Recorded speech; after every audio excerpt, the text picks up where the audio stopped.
jovens e adolescentes. Ok, nós vamos abrir nossas Bíblias em Lucas capítulo 14. Lucas 14, nós daremos continuidade ainda hoje sobre o assunto que nós iniciamos na semana passada, sobre o discipulado.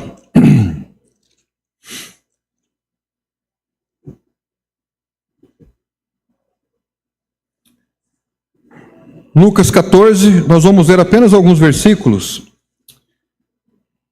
O versículo 25 ao 28. Lucas capítulo 14, versículo 25 ao 28.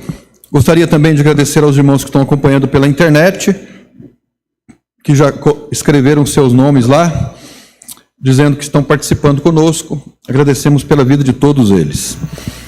Lucas capítulo 14, versículo 25. Diz assim a palavra do Senhor: Ora, ia com ele uma grande multidão, e voltando-se, disse-lhes: Se alguém vier a mim e não aborrecer a seu pai e mãe e mulher e filhos, irmãos e irmãs, e ainda também a sua própria vida, não pode ser meu discípulo. E qualquer que não levar a sua cruz e não vier após mim, não pode ser meu discípulo. Pois qual de vós, querendo edificar uma torre, não se assenta primeiro para fazer as contas dos gastos, para ver se tem com que acabar? Vamos orar então nesse momento, agradecendo a Deus pela oportunidade que temos de nos expor a sua palavra. Senhor nosso Deus e nosso Pai, agradecemos mais uma vez pelos hinos que nós cantamos, entoamos. São mensagens à nossa alma, ao nosso coração, são verdades expostas de maneira cantada, a fim de nos fazer tomar decisões importantes, necessárias na vida cristã. Gostaria muito de agradecer ao Senhor pelo dia de hoje, por todos os irmãos que estão aqui, por aqueles que estão acompanhando pela internet, participando conosco. Rogamos a graça do Senhor pela vida de todos. Nós oramos assim no nome do Senhor Jesus Cristo. Amém. Eu gostaria então de falar com os irmãos hoje. Na semana passada nós comentamos alguma coisa sobre o discipulado, e essas duas lições, elas têm o propósito de nos fazer sobre o nosso propósito de igreja, nossa missão, né? Amar a Deus e amar o próximo, evangelizando e discipulando. Eu acredito, e creio que você também acredita, que uma das maiores demonstrações de amor da nossa parte, como cristãos que somos, é evangelizar e discipular alguém. Então, isso está relacionado com a nossa missão, com a minha missão e com a sua missão também. Na semana passada, nós falamos sobre alguns termos, o termo discípulo e discipulado, e hoje nós queremos dar continuidade ao que nós estamos falando. Então, primeiro pensarmos o que é o discipulado. Na semana passada nós falamos primeiramente o que não é o discipulado. O discipulado não é estudar teologia. Estudar teologia é muito bom, faz muito bem, nos ajuda a entender muita coisa. O discipulado também não é um curso ou uma doutrinação, não é um curso introdutório. Nós temos na igreja o curso introdutório, que é aplicado àquelas pessoas que estão chegando à igreja, conhecendo a igreja. Elas recebem, então, essas 8 aulas para entenderem a filosofia de trabalho, as doutrinas elementares, mas isso não é discipulado. Discipulado também não é terapia evangélica. Há aqueles que confundem discipulado com terapia evangélica. Não é também uma estratégia de crescimento de igreja. Algumas pessoas usam o discipulado tendo a motivação de usar o discipulado como uma metodologia de crescimento da igreja. Agora, nós também colocamos uma frase para nos fazer pensar que o eco que Jesus proferiu naquela época, há mais de 2000 anos atrás, quanto à grande comissão, ele tem soado muito fraco no nosso tempo. Por exemplo, quando a gente dá um grito, né, aquele grito, ou aquele tiro de fogo de artifício, ele causa aquele som, aquela explosão, e ele vai ecoando. Mas numa distância aí, numa esfera de talvez 2, 3 quilômetros, o som já fica bem baixinho, já quase não se ouve mais aquele barulho. Então vamos pensar assim, há 2000 anos atrás, o Senhor Jesus Cristo, ele ecoou a sua grande comissão. Ele disse o que os seus discípulos, aqueles que se converteriam a ele, aqueles que seguiriam os seus ensinamentos, o que eles deveriam fazer. Então o eco, nesses 2000 anos de história, ele fraquejou. Ele não chegou para nós de uma maneira muito original, da forma como Jesus ecoou no seu tempo. E aí existe uma frase do Dr. Broads Dave Haley, que escreve sobre isso. Ele é um missiólogo. Ele escreveu assim: a igreja nasceu de fato na Palestina, veio para a Grécia, tornou-se uma ideia, para Roma tornou-se uma instituição, para os Estados Unidos um empreendimento, e veio para o Brasil, se tornou um evento. Então, infelizmente, essa frase tem bastante verdade nela. Hoje nós associamos a vida cristã e a vida na igreja como um evento. A gente vem para a reunião, volta para casa, continua com a vida, e a igreja, então, a vida religiosa, é mais uma parcela da nossa vida. Existe a área acadêmica, a área social, e daí por diante. E a área da vida cristã, ou do discipulado, ela é mais uma parcela dessa pizza. E, na verdade, não foi isso que Jesus ensinou, né? E no texto que nós lemos aqui, quando Jesus fala: aquele que vier a mim e não aborrecer o seu pai, a sua mãe, os seus filhos, irmãos e irmãs, e ainda também a sua própria vida, não pode ser meu discípulo. Agora, veja, todas as pessoas que são chamadas por Jesus para a salvação, são chamadas automaticamente para o discípulo, para o discipulado. E, inclusive, ele fala que quando você, no verso 28, você não vai construir uma torre ou construir uma casa. Numa outra circunstância ele fala sobre ir para a guerra sem primeiro fazer as contas. Então, diante da proposta do Evangelho, nós temos que pensar bastante se nós queremos o Evangelho para nós ou não, porque há um custo, de maneira que quando o Evangelho é pregado, a pessoa não pode, ou pelo menos não deveria, aceitar o Evangelho emocionalmente. Essa é uma razão porque a gente não deve provocar as pessoas a aceitarem Jesus emocionalmente. Porque quando uma pregação provoca a emoção da pessoa, ela não fez as contas. Ela não sabe o que ela precisa deixar. E seguir a Jesus, converter-se a Jesus, significa abandonar, significa deixar certas coisas. Então, nós temos que tomar muito cuidado com isso, porque, infelizmente, não são todas as pessoas que querem seguir a Jesus. E por isso, às vezes, a gente se confunde, né, ao longo do caminho.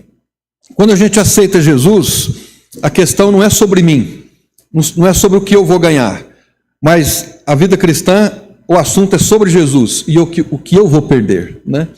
Não é uma mensagem que atrai. O Evangelho de Jesus, o discipulado, nunca foi uma mensagem atrativa.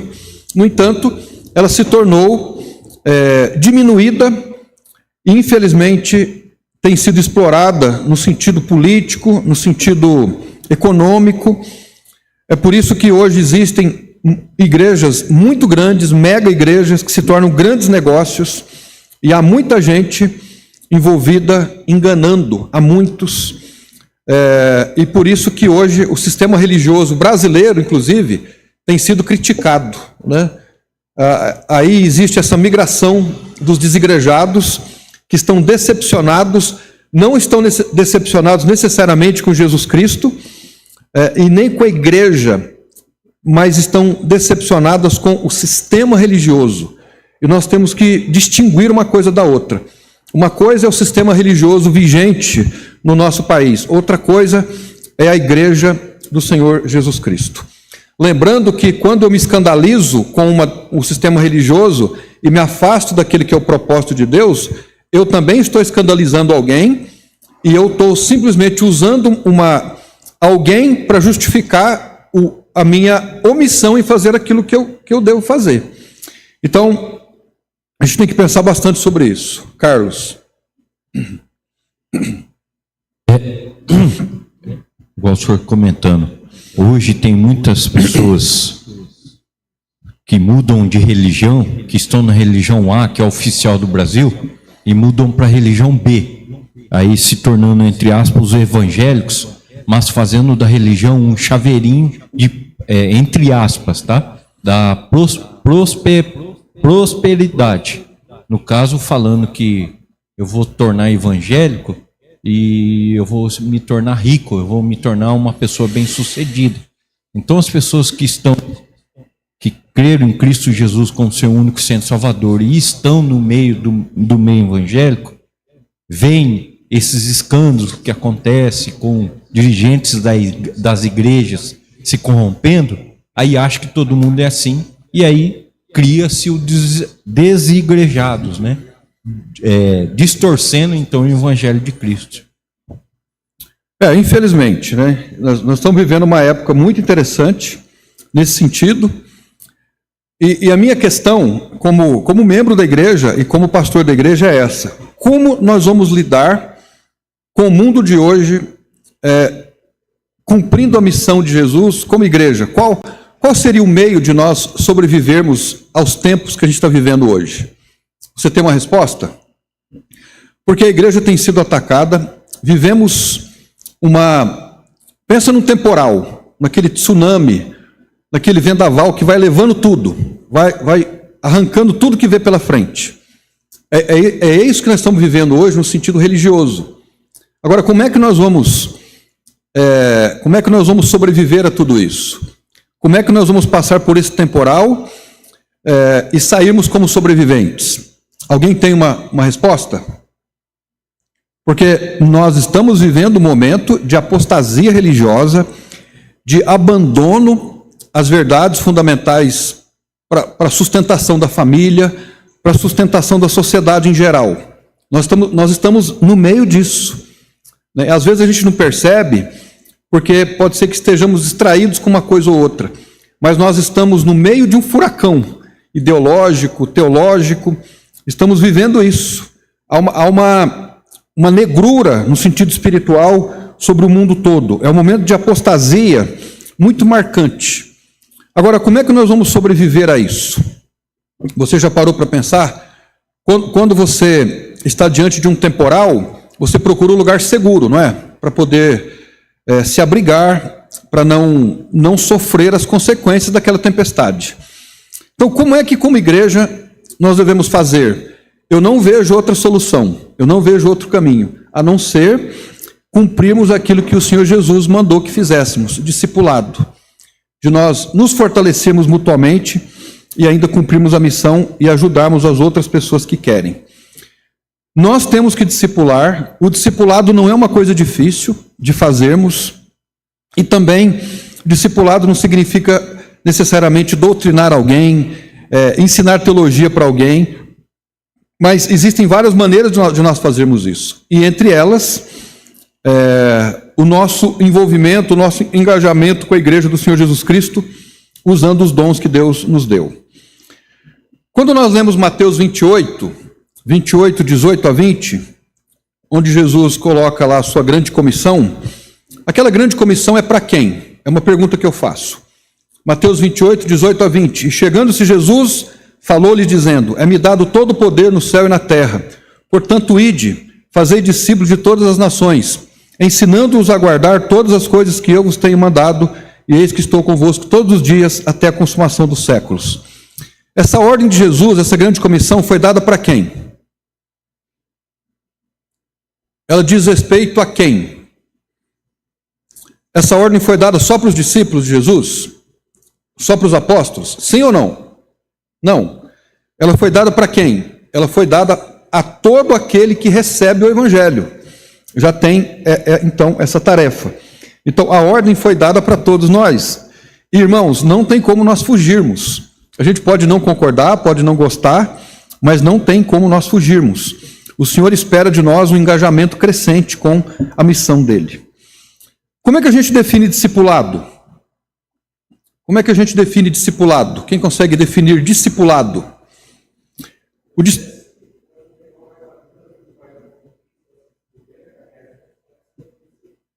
Exatamente. O Estevão disse: o discipulado é um processo em que o discípulo de Cristo mais maduro ajuda um discípulo mais novo a crescer e, desta forma, ambos se reproduzirem. Esse é o discipulado. Então, o discipulado, alguém mais velho, ajuda uma pessoa mais nova a crescer. Agora, vamos pensar assim: como é que alguém que não tem leitura, que não sabe ler, pode ensinar alguém a viver a vida cristã? Será que uma pessoa que não sabe ler, não tem assim cultura, ela pode cumprir o discipulado? Ela pode fazer isso. Como que uma pessoa que não teve oportunidade de estudar, não tem certas habilidades, consegue discipular? Alguém tem uma ideia? Alguém diria assim: ah, pastor, eu gostaria de discipular, mas eu não tenho condição. Eu não sei ler, eu tenho essa dificuldade, aquela dificuldade. Lembra que certa vez acho que foi o pastor Carlos que esteve aqui, contando de uma irmã que ganhou várias pessoas para Jesus? Eu não sei se foi o pastor Carlos, acho que foi ele. Ela ganhou várias pessoas para Jesus, inclusive enquanto ela estava no hospital. Ela ganhou várias pessoas para Jesus. E o que ela fazia? Alguém lembra? Qual era o método dela? Ela tinha a Bíblia, ela não sabia ler, era analfabeta. Mas ela tinha os versículos que falavam da salvação, todos sublinhados, riscados com caneta marca-texto. E ela falava para a pessoa: leia aqui esse versículo. E a pessoa lia. E quando a pessoa lia, ela falava: agora você precisa aceitar Jesus, né? E ela incentivava aquela pessoa a procurar uma igreja, a seguir o Senhor Jesus. Então, ela cumpriu a missão dela? Ela cumpriu a missão dela, né? Então, a pessoa nem precisa saber ler, mas ela precisa contribuir para que o Evangelho possa atingir outras pessoas. Agora, o que é um discípulo? O que é um discípulo? Eu fiz uma pesquisa sobre a palavra discípulo, tanto em latim como em grego e hebraico. E aramaico tem uma palavra também, a palavra talmidim, eu acho que é em aramaico. Essas línguas todas, elas falam da palavra discípulo usando dois verbos: aprender e ensinar. Aprender e ensinar. Então, o discípulo é aquele que aprende para ensinar. Ele aprende para ensinar, né? No Novo Testamento, a palavra discípulo ocorre mais ou menos 250 vezes. E ele é uma responsabilidade de todo cristão. É assim que o Novo Testamento nos ensina. Você consegue dizer para mim qual é a característica de um discípulo? Nós vamos agora aprofundar esse sentido que nós estamos falando. Qual é a característica de um discípulo? O que é que você vê em alguém que você diria assim, que aquela pessoa é um discípulo de Jesus? Como que a gente consegue identificar um discípulo de Jesus? Como que você identifica um discípulo de Jesus? Em primeiro lugar, alguém para ser discípulo de Jesus precisa ser uma pessoa que passou pela experiência da regeneração? É possível ser discípulo de Jesus e não ser convertido? É possível ou não? Alguém que não recebeu Jesus no coração, que não teve o seu nome escrito no livro da vida, que não teve uma mudança de nome, porque quando nós nos convertemos, o nosso nome é mudado, né? Muda o pai, muda o nome. Até na adoção é assim, sabia? Quando você adota criança, você, se quiser, pode mudar o nome. E o sobrenome, no caso... Quando é bem pequeno, né? Quando é maior, é mais difícil, mas o sobrenome muda. Por exemplo, as meninas têm hoje um novo sobrenome, né?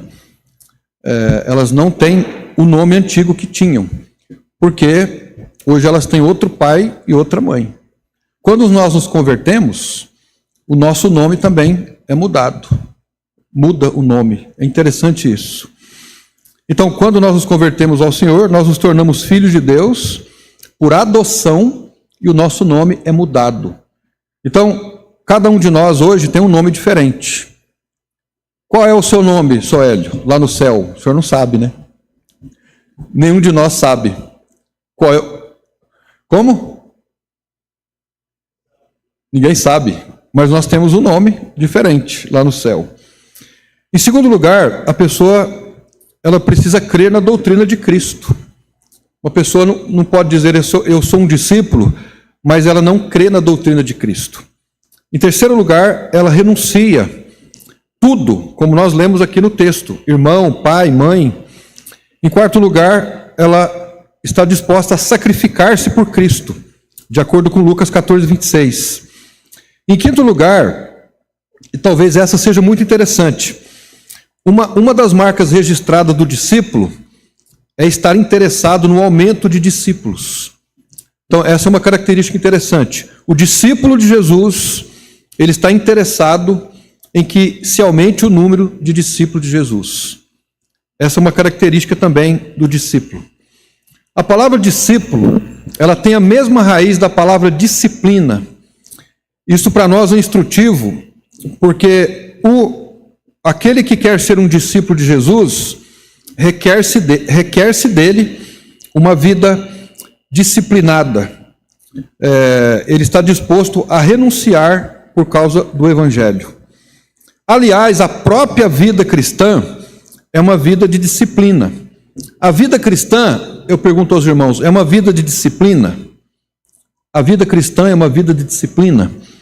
Quando nós nos tornamos filhos de Deus, o que é que muda para nós? Quais são as decisões que nós precisamos tomar quando nós nos tornamos discípulos de Jesus ou nos convertemos a Ele? O que é que a vida cristã impõe sobre nós? Porque é uma imposição que nós decidimos ter, aceitar, acatar, mas é uma imposição, porque nós não vivemos mais como nós gostaríamos de viver. Isso não significa que estamos presos, pelo contrário, significa que estamos livres. Ontem nós falamos com os jovens sobre isso. Quando nós fazemos o que nós queremos, nós somos escravos. Nós nos tornamos escravos daquilo que nós fazemos. A liberdade consiste exatamente em não fazer o que nós queremos, mas em fazer o que uma autoridade sobre nós requer que façamos. E eu pergunto então, o que a vida cristã requer de nós? Alguém daria um chute? Poderia sugerir alguma coisa? O que a vida cristã requer do crente?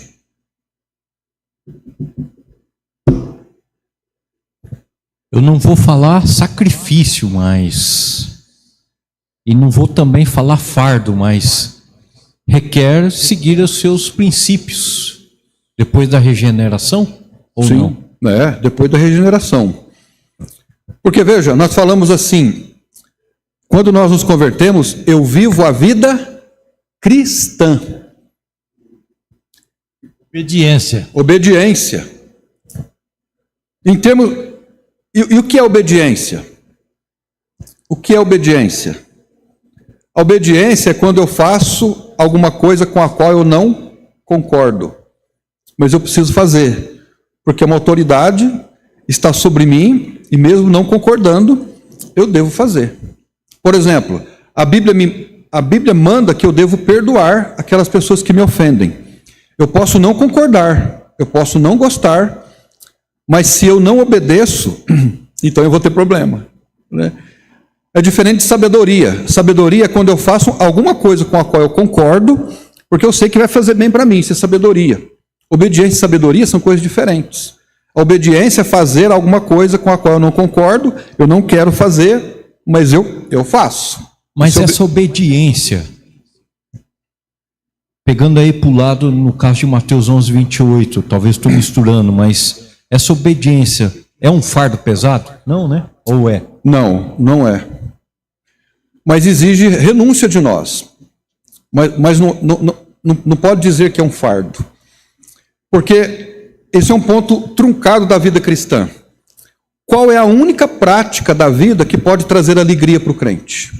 Só existe uma prática que pode produzir alegria. Alegria não se compra por quilo, por metro, né? Alegria não se consegue fazendo o que eu quero. Alegria é um estado de força produzido pela comunhão com Deus. É um dos frutos do Espírito. De maneira geral, as pessoas hoje estão correndo atrás de alegria. Na droga, na bebida, no trabalho, em relacionamentos errados. Estão procurando alegria. Mas sabe quando vão encontrar? Nunca vão encontrar alegria. Só há uma coisa que pode produzir alegria: obediência. Só a obediência produz alegria.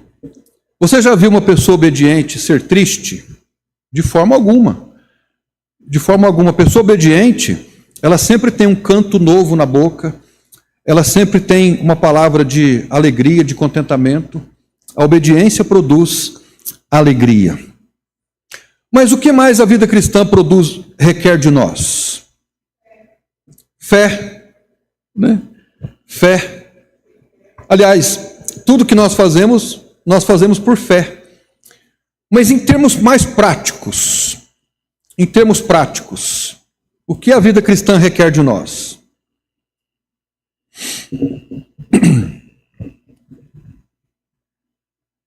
Em termos mais práticos, os irmãos podem falar, tudo que falarem estará certo, desde que não esteja errado.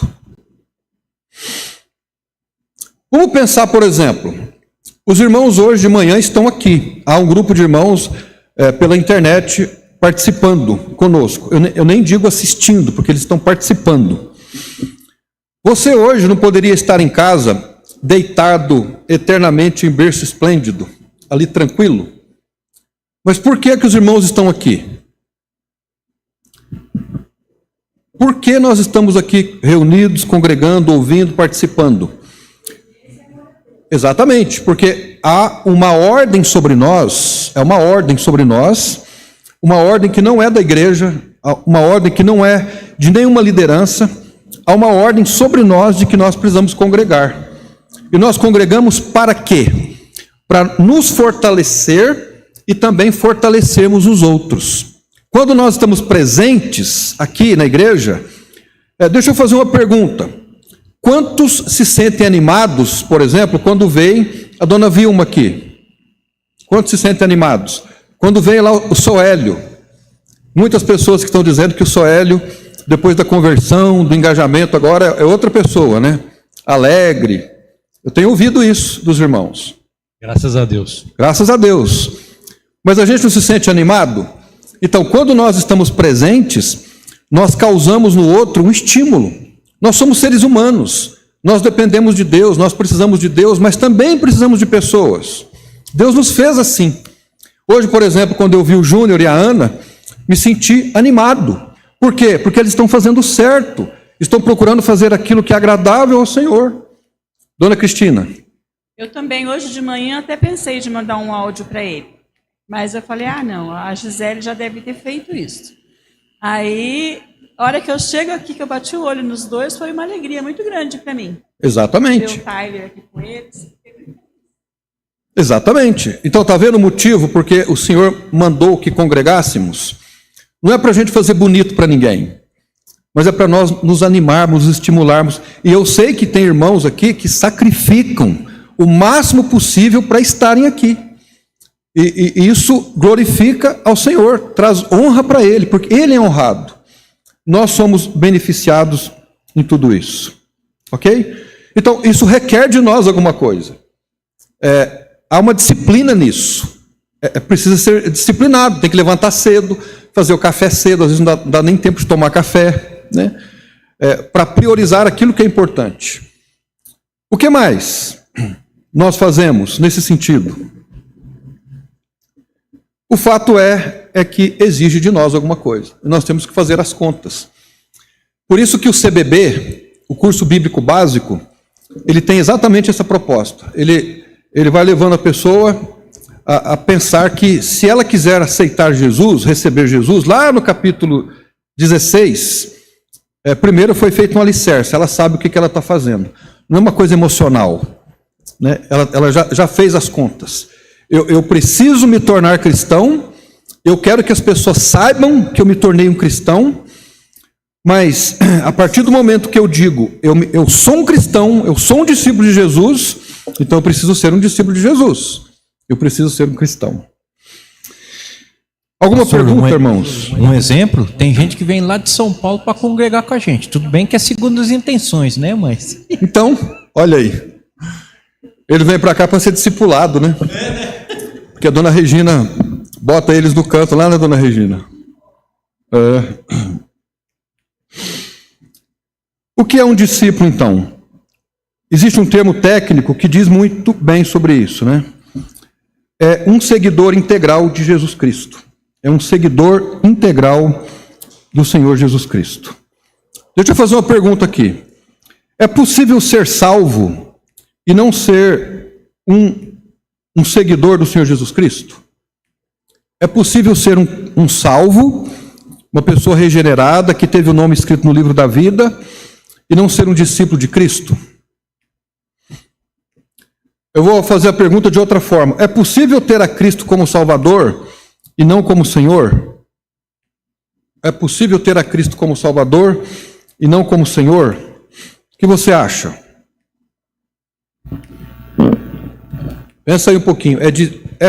É a mesma coisa receber a Cristo como Salvador e como Senhor. O que significa receber a Cristo como Senhor? Sérgio? É que eu fico pensando na realidade, né? Se você está seguindo alguém, como é que você pode estar seguindo alguém se você está indo para outro lugar? Não sei se você entende, né? Porque se a gente está seguindo a Cristo, a gente busca as coisas do alto, né? Para o céu, né? Agora, se você mira, de certa forma, para outro lugar, né? É meio difícil, às vezes, você seguir alguém e ir para um lugar diferente, ou tomar um rumo diferente, né? Mas, enfim. Ok.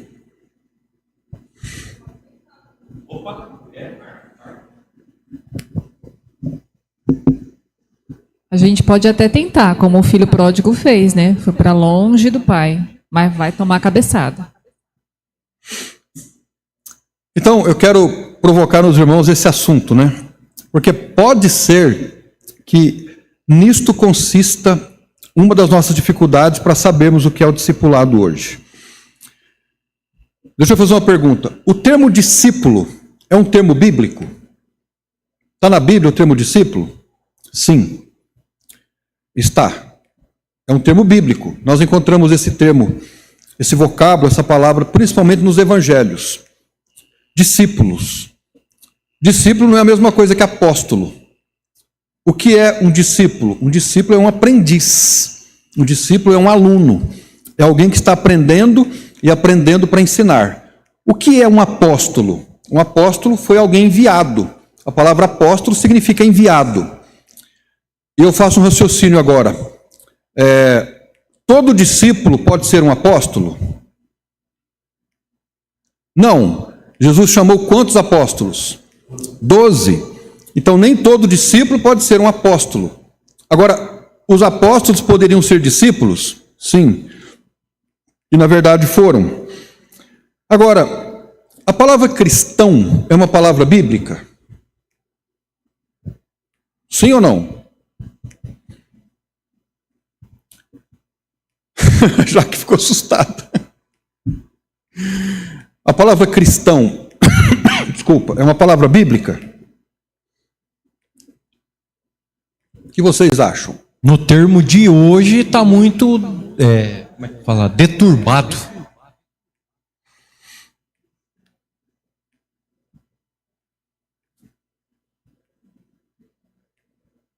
Sim ou não? O termo cristão é um termo bíblico? Está na Bíblia? Que não.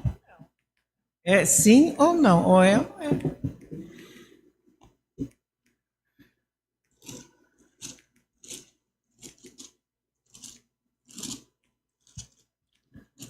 E aí, irmãos, é ou não é?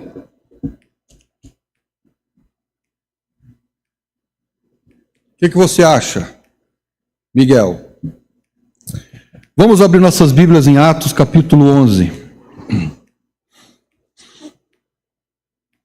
Atos 11. Estão aí comigo? Versículo 22, para nós lermos de maneira mais rápida.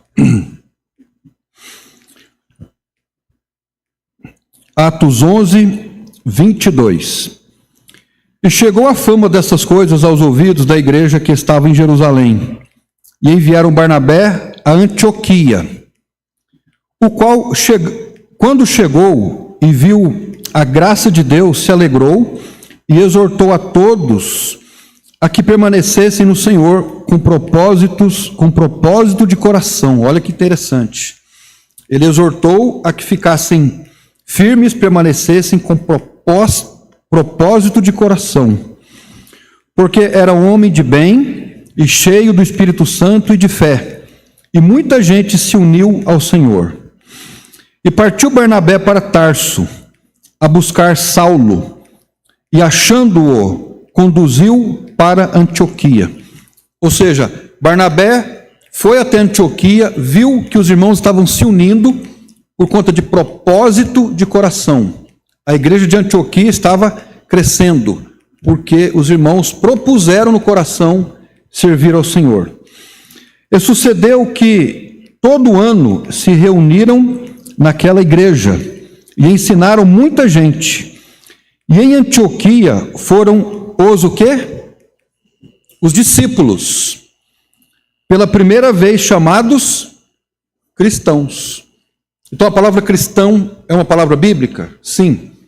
Quantas vezes nós lemos a palavra cristão na Bíblia? 3 vezes. 3 vezes esse vocábulo é encontrado. Agora preste atenção no que eu vou dizer aqui. Quem é que deu esse nome para os discípulos? Quem deu esse nome? E em Antioquia foram os discípulos, pela primeira vez, chamados cristãos.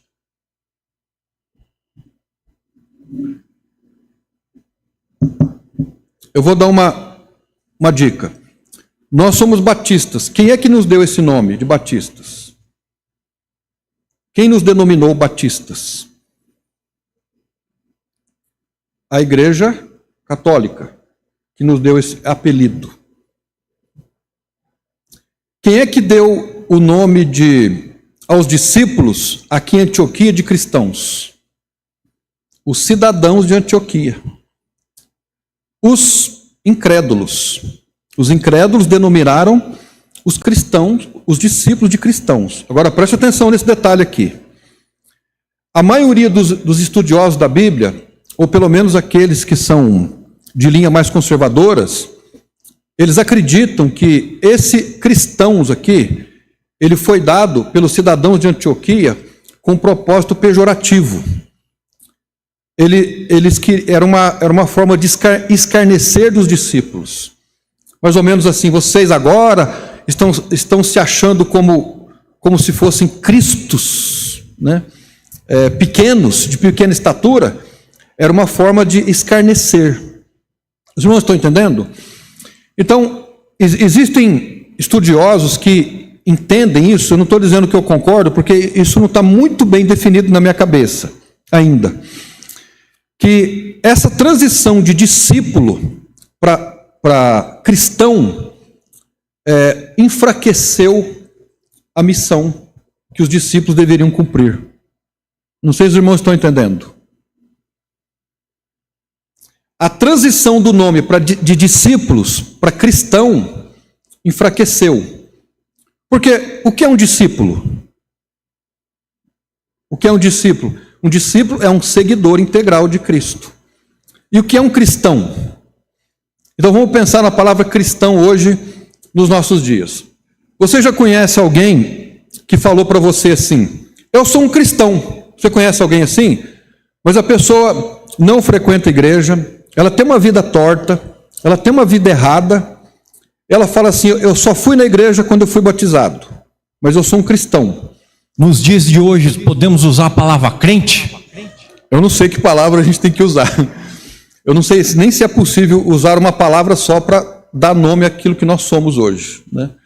Porque os nomes, os títulos, eles ganham conotações assim muito distintas. Então, eu não estou dizendo que a gente não deva usar o nome cristão. Não é esse o ponto. Eu não sei se os irmãos estão entendendo. O que eu estou dizendo é que alguns estudiosos da Bíblia, eles notaram, eles perceberam, opinaram, conjecturaram que a mudança da palavra discípulo, que era uma designação para aqueles que seguiam Jesus, porque quando você lê o livro de Atos, que nome era dado àqueles que seguiam Jesus? Você já leu o livro de Atos? A designação era os do caminho. No livro de Atos você encontra isso. Então, quem é esse povo? Esse povo é o povo do caminho. Que caminho? A palavra em Atos, inclusive, ela está em letra maiúscula. Jesus, são os que seguem Jesus. São os irmãos. Os irmãos, né, fazem parte da família de Jesus. Então, eles eram chamados de discípulos. E aí houve uma mudança. Eles passaram a não mais serem chamados de discípulos, mas de cristãos. Ok? Agora, vamos deixar de lado a história, as conotações, as mudanças que houveram, as significações, vamos dizer assim, que houveram ao longo do tempo. Mas como é que nós conhecemos hoje a palavra cristão? Por exemplo, cada um de nós aqui pode se considerar um cristão? Você se considera um cristão? Eu me considero um cristão. Independente se a palavra originalmente, no contexto de Atos, tenha sido usada no sentido pejorativo, ruim, negativo, para escarnecer, hoje ela não tem a mesma conotação. Hoje ela é uma designação para aqueles que receberam Jesus Cristo como Salvador. Então, para falar sobre o que o Carlos comentou, eu me considero um cristão. Se alguém pergunta para mim, você se considera um cristão? Sim. Agora, eu e você conhecemos pessoas que não frequentam a igreja, que não têm uma vida religiosa, que não tem nenhum compromisso com o próximo, nenhum, mas que também se intitulam cristão. Ou seja, nós temos uma designação igual para pessoas que têm uma vida diferente. Os irmãos estão entendendo o que eu quero dizer? Agora, vamos fazer um raciocínio. É só raciocínio, irmãos. Não estamos mudando nada, né? Qual seria a implicação se nós não usássemos hoje a palavra cristão, mas a palavra discípulo? Qual seria a conotação? O que soaria diferente ou o que poderia fazer a diferença na nossa vida? Quando eu digo assim, o Rubens é um discípulo de Jesus.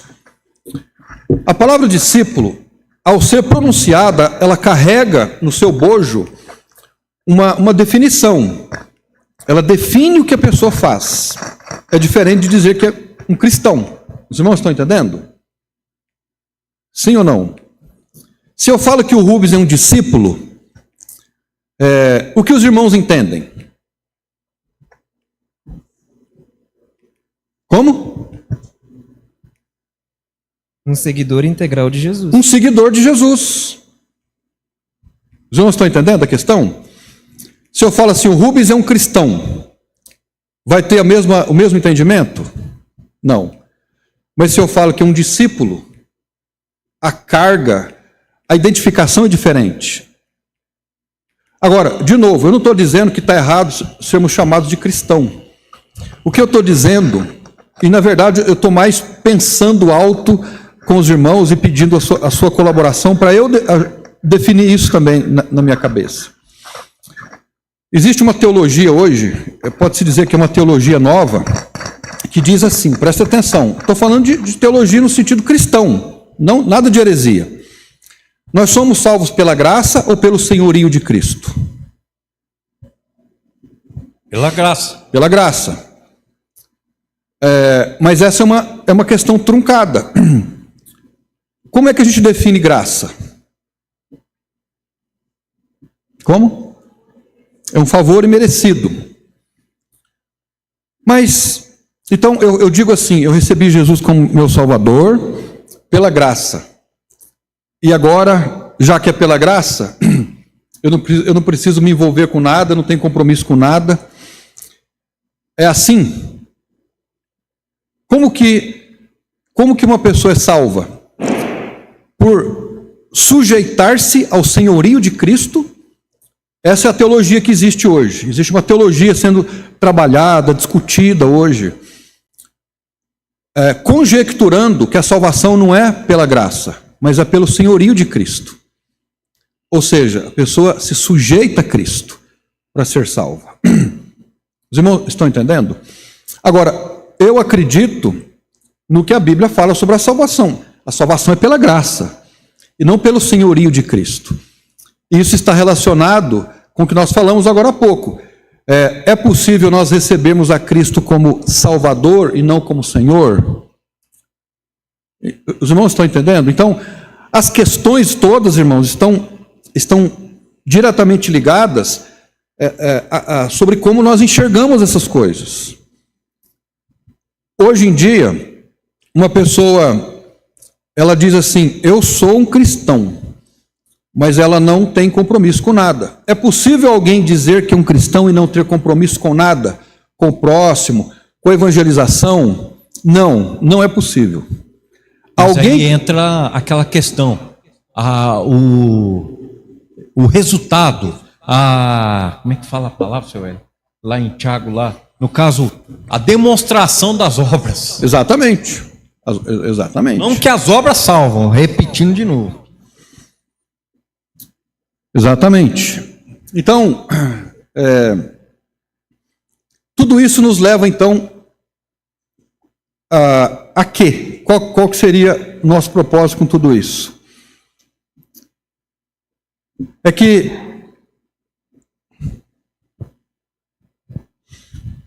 pode falar. Eu tenho uma pergunta.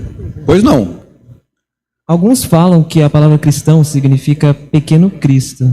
Sim. Está correto? Sim. É um Cristo de pequena estatura. Mas ela tinha, inicialmente falando, uma conotação negativa. Né? É como se, por exemplo, deixa eu arrumar um exemplo aqui. O Sérgio ontem, ele citou a carta de Judas. Né? É como se nós, agora, por causa disso, não vamos fazer isso não, hein, pelo amor de Deus, nós taxássemos o Sérgio de sabichão, né? Presente. Ou então, olha o sábio, né? Entende? Eu estou falando uma palavra bonita para caracterizar o Sérgio, mas com uma conotação negativa, entende? De ironia, de sarcasmo, entende? Então, essa, de acordo com alguns estudiosos, foi a intenção. Olha aí os cristãos, né? Ou seja, olha aí aqueles que seguem a Cristo, mas querem ser como Ele, querendo dizer assim, isso é impossível ser como Cristo. Ela tinha essa conotação. Hoje ela não tem mais essa conotação, porque as palavras sofrem com o tempo, seja para um lado, seja para um outro lado. Agora, irmãos, o que nós visamos com tudo isso? O que nós queremos com tudo isso? O que nós queremos com tudo isso, se a gente pode trocar em miúdos, resumir, botar no liquidificador, bater e servir para todos nós, é que todos nós precisamos dar a nossa contribuição para que o Evangelho chegue em outros lugares. Mais envolvimento, mais engajamento. Eu não me refiro necessariamente a frequentar a igreja. Frequentar a igreja é uma das coisas, mas nós precisamos nos envolver cada vez mais, por exemplo, com o estudo bíblico em casa, com a leitura bíblica em casa, um comprometimento maior com a vida religiosa que extrapole as 4 paredes da igreja, né? Para nos desenvolver, para nós crescermos em qualidade, em quantidade, criarmos raízes, estabelecermos crenças na vida cristã que não permitem que qualquer vento nos roube a alegria de congregarmos, né? Estabelecer alicerces. É isso que acredito que o discipulado pode fazer por nós.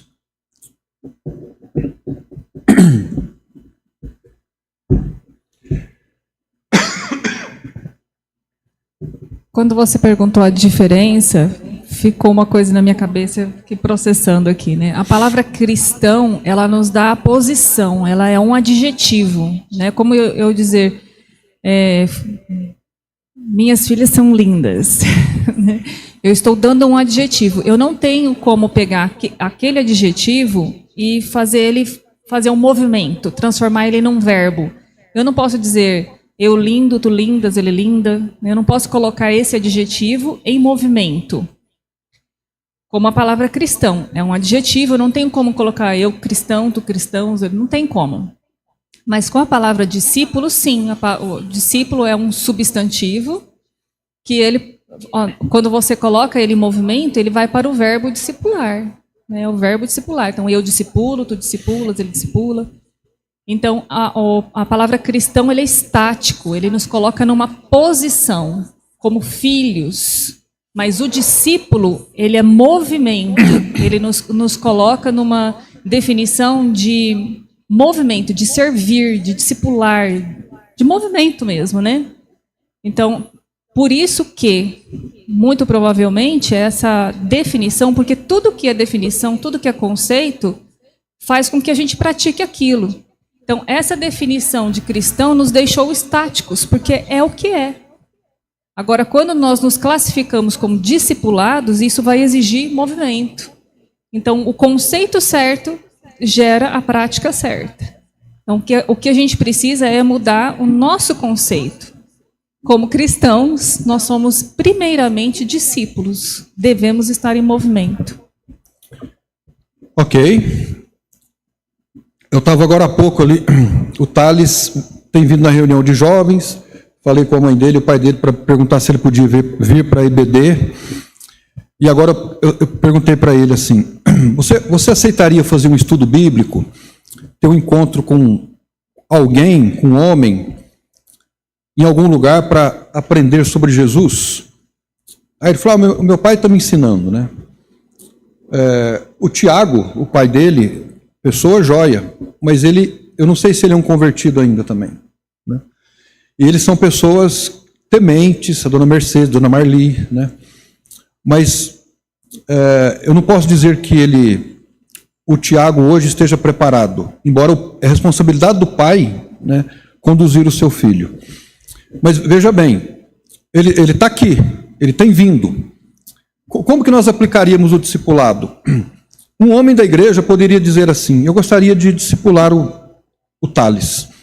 Então eu vou me reunir com ele uma vez por semana para ensinar para ele sobre Jesus. Porque veja, a nossa vida não é sobre nós, a nossa vida é sobre Jesus. Eu vou ensinar para ele o que eu sei. Então um homem da igreja poderia se reunir com o Thales uma vez por semana e ensinar a ele como é que se segue a Jesus. E como que se segue a Jesus? Você lê a Bíblia, procura entender a Bíblia, ora pelo pai, pela mãe, ora a Deus no momento de uma dificuldade, entende? Louva a Deus, canta para Deus. Esse é o discipulado. A gente tem vindo uma mocinha também, que é filha de um casal que a Gisele conheceu lá no hospital, apresentou para a Adri, a Jana, ela também tem vindo na reunião de jovens. Então, por exemplo, a Jana é alguém que precisa ser discipulada. Ela não é convertida ainda. Mas olha, evangelizando e discipulando. Se ela não é convertida, prega o evangelho para ela, depois ensina ela como viver a vida cristã. Os irmãos estão entendendo o que é o discipulado? Em casa, a Adri tem procurado fazer o discipulado com as meninas, né? Tem procurado ensinar, na medida do possível eu estou ajudando. Com o Giovanni, eu não fiz o discipulado que eu gostaria de ter feito, mas nós dois também discipulamos ele. E hoje ele continua tendo relacionamento com a gente, até como pastor, orientando, aconselhando, ajudando em questões da vida. Isso é discipulado, entende? Os irmãos estão entendendo o que nós estamos querendo dizer? E nós podemos pegar cedo os meninos, ensiná-los, né? E nós, como já somos mais velhos, experientes, nós temos o que ensinar, né? Porque a experiência de vida, para adquirir não tem atalho. Não tem um jeito assim, eu vou adquirir agora uma experiência de alguém que tem 70 anos, 60 anos. Não tem como. Nós precisamos passar por aquilo. E experiência, ela pode ser transformada em sabedoria. A sabedoria de Provérbios nada mais era do que o conhecimento das Escrituras sendo colocado em prática, transferido dos mais velhos para os mais novos. Isso é discipulado, né? Então, não é difícil, né? O Sérgio, esses dias, falou que gostaria de discipular um jovem da igreja. Ok, eu não sei se ele vai começar, vai investir tempo com ele, orando com ele, descobrindo as suas dificuldades, ajudando, suprindo necessidades, treinando aquele jovem para fazer o mesmo por outro jovem lá no futuro. Isso é discipulado. Então, é isso que nós queremos, aos poucos, com a graça de Deus, ir implantando na igreja, discipulado, porque não existe outro mandamento do Senhor a não ser esse. Né? Será que eu me fiz entender? Então, vamos orar para que Deus nos ajude a crescermos. Mas você pode dizer, mas eu não consigo discipular alguém. Mas eu digo, fique firme, né? Continue vindo na igreja, orando, ajudando, naquilo que você pode. Né? Deus vai usando cada um de nós de acordo com as nossas forças. Vamos orar então, para nós encerrarmos o nosso tempo. Senhor nosso Deus e nosso Pai, agradecemos ao Senhor pela Tua palavra, pelo discipulado do Senhor Jesus, um discipulado e um ser cristão que é pertinente a todos nós. E o que é requerido de nós é que congreguemos, que desenvolvamos um relacionamento com o Senhor, amando a Cristo acima de nós mesmos, priorizando o reino de Deus. Me ajude e nos ajude a vivermos assim, para que o Teu nome seja glorificado. Pois nós oramos no nome do Senhor Jesus Cristo. Amém. Amém.